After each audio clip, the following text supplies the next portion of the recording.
Bonjour, merci Sophie. C'est un plaisir d'être parmi vous aujourd'hui.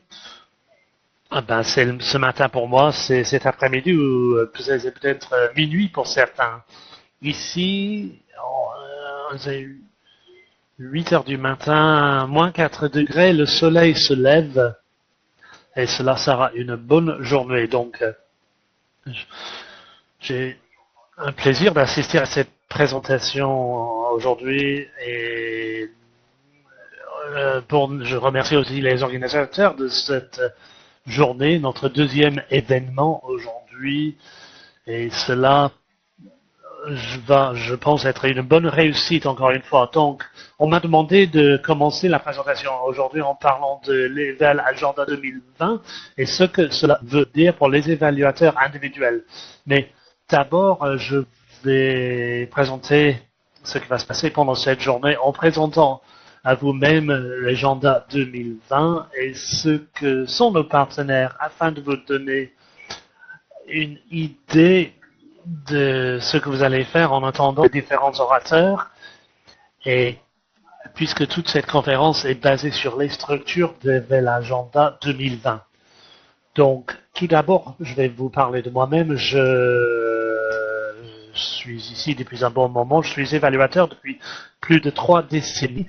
Donc oui, on peut survivre dans ces activités. Malheureusement, je suis plus âgé que l'âge moyen évoqué par Sophia tout à l'heure, mais je suis ravi d'être avec les évaluateurs jeunes et émergents où possible. Donc, la vie avec nos partenaires Eval et avec moi-même, si vous avez une société d'évaluation, a été très importante dans ma vie professionnelle et ma vie personnelle aussi. Je pense que c'est une chose importante au niveau fondamental, au niveau d'une participation dans les associations, et je l'ai terminé ma présentation avec ce message. Donc, je vous ai déjà dit comment je vais terminer. Donc, vous allez voir mon chemin jusque-là dans quelques instants. Donc, d'abord, c'est quoi Eval Partenaire? D'où vient-il? Donc, c'est plutôt compliqué, mais généralement, je fais ça en étape par étape, mais je vais vous montrer tout maintenant, tout de suite. Donc, les briques de toute vie associative développées, les organisations volontaires pour une évaluation professionnelle sont de manière typique les organisations nationales, mais peuvent être supranationales ou régionales. Les VOP en 2003 se sont rassemblés entre eux pour créer l'Organisation internationale pour coopération et évaluation, ce qui est une entité de groupe VOP sous un seul nom. Donc, l'objectif, c'était de promouvoir l'évaluation à travers les VOP. Les activités de l'IOCE, mis à part participer avec nos partenaires, c'est de faire un retour vers les VOP à travers de différents flux d'activités, la boîte à outils, c'est-à-dire des ressources en ligne qui sont gérées et sont utiles pour aider les différents VOP à développer leur vie institutionnelle et la professionnalisation, force de travail et professionnalisation qui cherche et définit le chemin vers la professionnalisation d'évaluation et d'évaluateurs. L'IOCE, créé en 2003, s'est réuni en 2012 avec UNICEF, les Nations Unies Femmes et d'autres partenaires pour créer Eval Partenaire. Eval Partenaire, c'est une initiative, non pas une organisation qui est axée sur le soutien de production et utilisation de l'évaluation à travers le monde. Au fil des années, cela a été structuré et en 2015, 5 réseaux ont été créés, y compris nos hôtes aujourd'hui, Eval Jeunesse. Ces 5 différents réseaux ont leurs propres objectifs et leurs propres intérêts, mais marche sur l'amélioration de la qualité et de nos contributions d'évaluation à travers le monde. Un développement plutôt récent depuis le printemps, Eval Partenaire définit de nouveaux programmes phares. Tout d'abord, axé sur la capacité de développement de capacité d'évaluation au niveau national et ensuite une campagne de promotion d'évaluation, sur les évidences, c'est-à-dire des connaissances actuelles sur des faits réels qui sont importantes dans une prise de décision au niveau public. Ces deux projets phares vont structurer nos activités d'évaluation dans les 3 à 4 années à venir.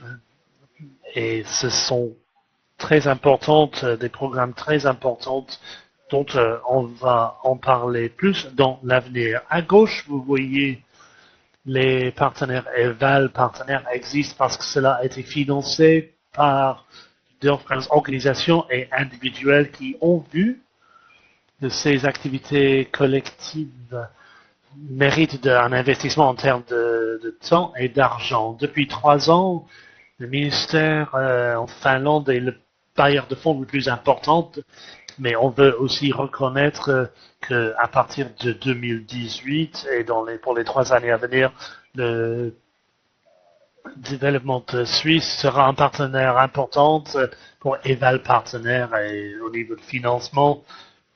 Et en 2018, le département d'État des États-Unis va aussi un bailleur de fonds important aussi. Ces organisations et les individuels qui sous-jacentes sont des partenaires clés, mais toute organisation et toute organisation en lien avec l'évaluation est invitée à participer sous cette ombrelle de partenaires. Eval Partenaire est axé sur ce principe de changement sont une cartographie conceptuelle que je voudrais vous présenter maintenant. C'est une approche systémique et intégrée au développement de capacités d'évaluation nationale. Et il faut comprendre ces capacités de développement qui commencent et sont financées et axées sur les individus. Les individus sont sous-jacentes à chaque dynamique. On va voir cela plus tard, mais donc, ce sont des briques clés de développement. Les concepts, les structures que je vous présente ici sont des bases de cet Agenda 2020. Donc, c'est important de présenter cela aussi. Et c'était l'inspiration de cette conférence aujourd'hui. Donc, au niveau individuel, des capacités de développement, des éléments de base, les individuels, les utilisants, les preneurs de décisions individuelles fournissent les demandes en évaluation. Ensuite, nous avons les niveaux institutionnels, c'est-à-dire le système n'est pas uniquement axé sur les individus, mais au niveau institutionnel, surtout les VOP, on va revenir là-dessus dans un instant, qui crée un niveau important au niveau du système. Ensuite, on a cet environnement de mise en œuvre avec les désirs et les volontés des individus et des institutions pour des différentes actions. L'environnement doit être en voie de soutenir cela et nous allons voir dans un instant sur quoi c'est basé cet environnement de mise en œuvre, mais c'est le contexte des différents individus et les institutions où il peut prendre des actions. Ensuite, en dernier lieu, vous voyez ces 3 niveaux de système d'évaluation de capacité au niveau national soutiennent en termes de fourniture et de demande d'évaluation. Cette fourniture d'évaluation, c'est-à-dire produire les évaluations de qualité et en temps et en heure, et cette demande d'évaluation, c'est-à-dire où les institutions et les individus et l'environnement doivent soutenir l'utilisation d'évaluation. Il doit y avoir une demande de cette évaluation. Et en bas, vous voyez, cela est important aussi. Tout cela est conçu et basé sur des pays dirigés par les pays, c'est-à-dire que chaque pays doit être responsable de cette dynamique et niveau du pays spécifique parce que le contexte de chaque pays est différente et la capacité de chaque ingrédient de cette formulaire d'agir et de prendre place diffère d'un pays à l'autre. Donc, les éval partenaires travaillent au niveau global d'évaluation de développement, mais on reconnaît que cela prend place au niveau du pays. Pour revenir pour rentrer plus dans les détails des différents niveaux, cet environnement de mise en œuvre est axé, cela est basé sur les documents d'éval agenda 2020, donc si vous voulez en savoir plus, si vous voulez lire beaucoup sur ce sujet, il suffit de regarder le document Eval Agenda 2020 en visitant ioce.net ou nos partenaires pour connecter à ce document. Même en format résumé. Donc, c'est censé augmenter cette évaluation d'utilisation, ce qui est fait en développant ce concept d'évaluation, en soutenant ces politiques au sein des pays, au niveau des systèmes d'évaluation et d'opération et suffisamment de ressources pour l'évaluation. Soutenance. Ces différentes voies d'action, ces différents besoins de l'environnement favorable mènent à certaines mesures stratégiques qui peuvent être prises dans certains pays, dans n'importe quel pays, afin de favoriser cet environnement propice. Et les politiques d'évaluation peuvent prouver plus importantes que dans d'autres niveaux. Mais il n'y a pas de doute, tous les éléments de ce tableau, de cette graphique sont importants et les politiques d'évaluation ont un aspect très pratique parce qu'il est plus facile de faire des politiques d'évaluation que des politiques de contre-évaluation. Il y a d'autres éléments. En tant qu'individu, on va en parler tout à l'heure, qui ont un rôle important à jouer dans cette dynamique. Au niveau institutionnel, l'agenda EVAL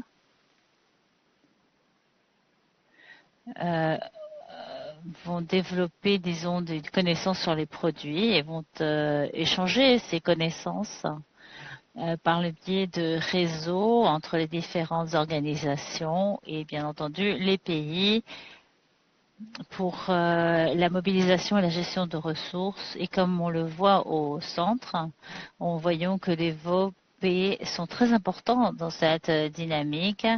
Et nous parlons de la bulle à gauche qui parle d'encourager la formation de sociétés volontaires nationales et avec en vue d'améliorer la capacité afin de créer la demande pour les évaluations. Rappelez-vous que au niveau institutionnel, nous parlons des deux côtés de l'offre et de la demande. Du côté de la demande, nous parlons des organisations de la société civile qui demandent des preuves, disons, sur l'efficacité afin de justifier les investissements nationaux dans la forme de programme. Et du côté de l'offre, c'est la possibilité des individus qui font partie du système de produire et d'utiliser les évaluations. Au niveau individuel, le niveau individuel est aussi formé de plusieurs composants, en commençant à gauche. Et nous allons en parler beaucoup aujourd'hui.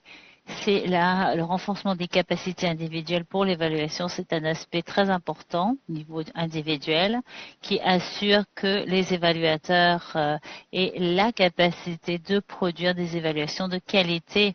Cela veut aussi dire, et nous voyons cela à droite, qu'il doit y avoir disons, que l'on doit souligner la création et la diffusion des connaissances des évaluations. Et nous, comme on le voit tout en bas, les cadres de l'impartialité, de la qualité des évaluations doivent être développés.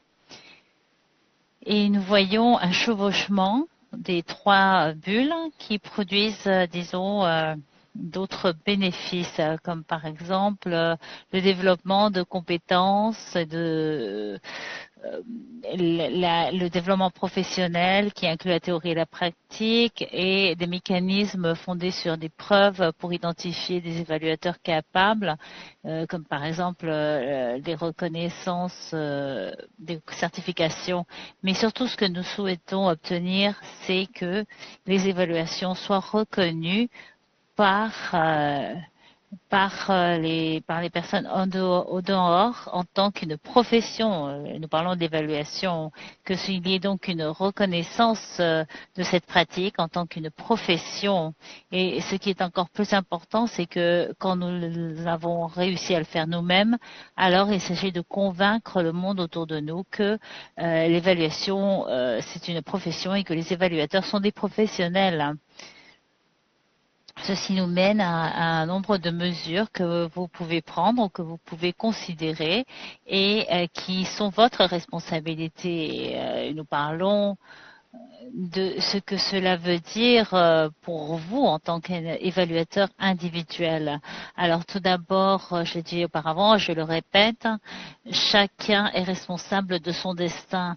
Bien sûr, vous faites partie d'un environnement, vous êtes en connexion avec les différentes organisations, mais c'est vous qui êtes responsable de votre destin. C'est à vous de fonctionner, disons, de vous rendre responsable de votre développement professionnel, de votre réputation en tant que professionnel. Il faut être responsable, il ne faut pas attendre que ce soit les autres qui le fassent.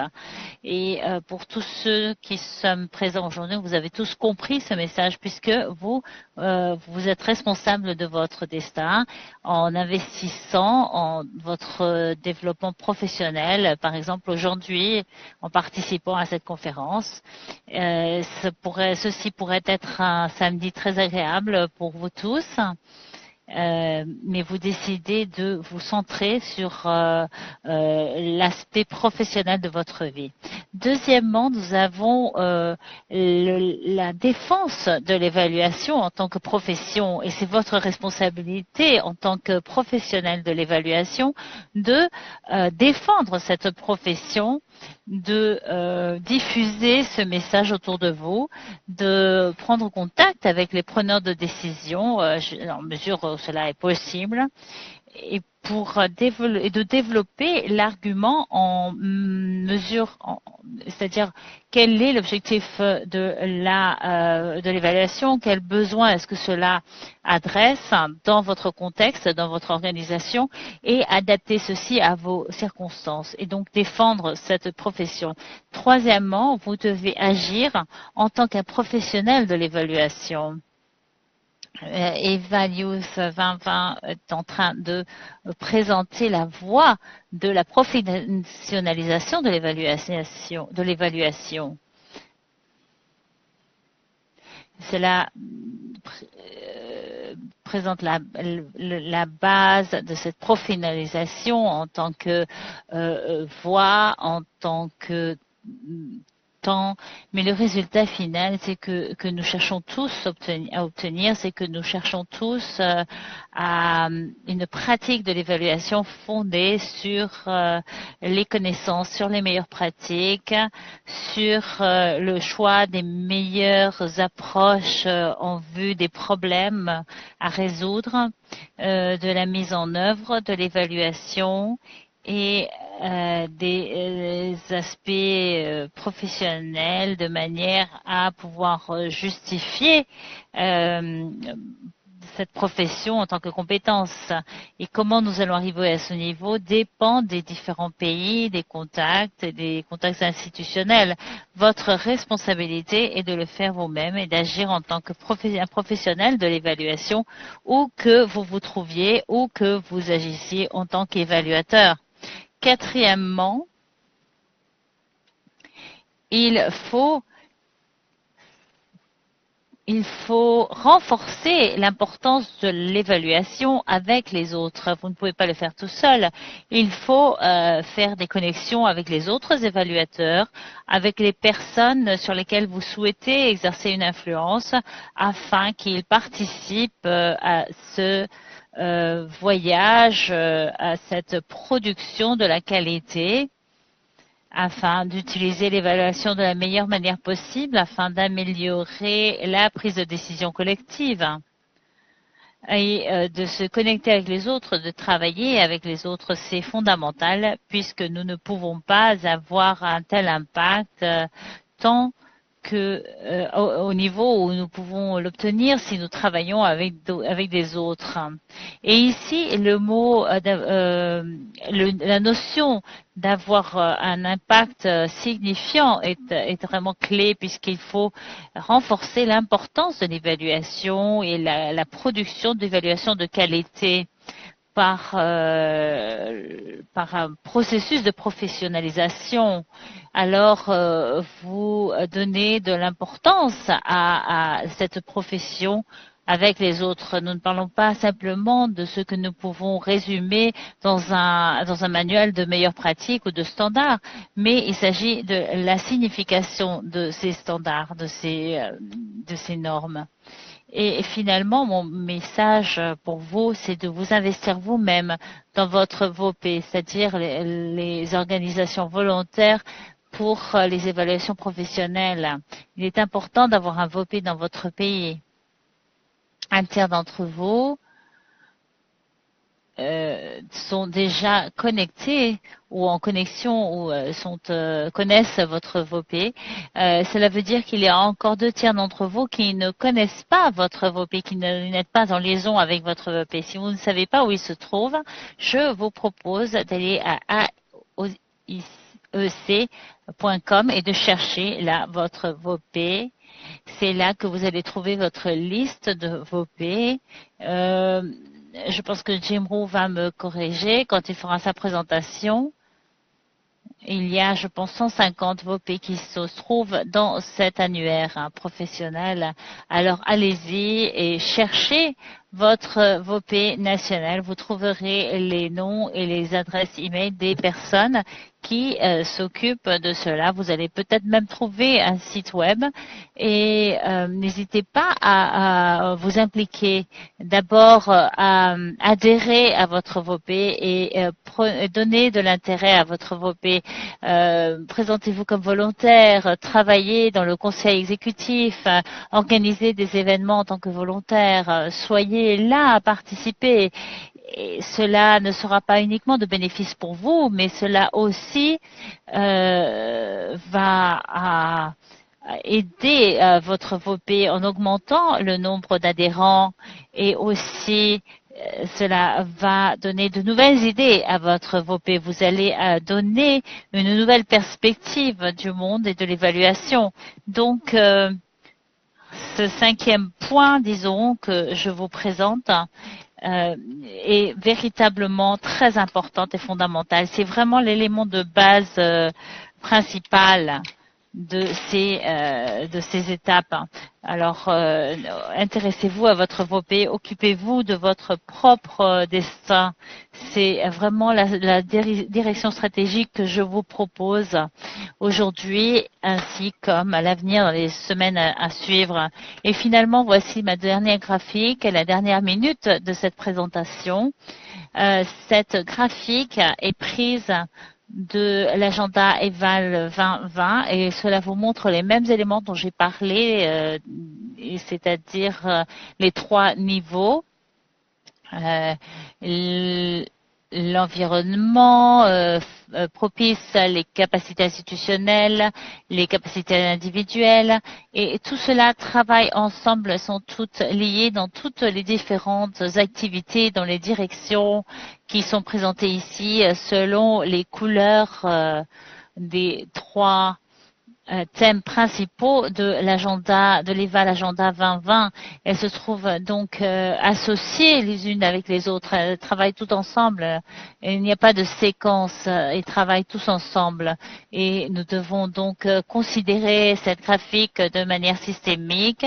Et il nous faut analyser l'environnement dans lequel nous nous trouvons, vous, moi, tout le monde, en base à ces différentes composantes tous ensemble. Voilà, Sophia, c'est la fin de ma présentation et ce sera avec plaisir que je répondrai aux questions possibles. Je ne les ai pas lues jusqu'ici.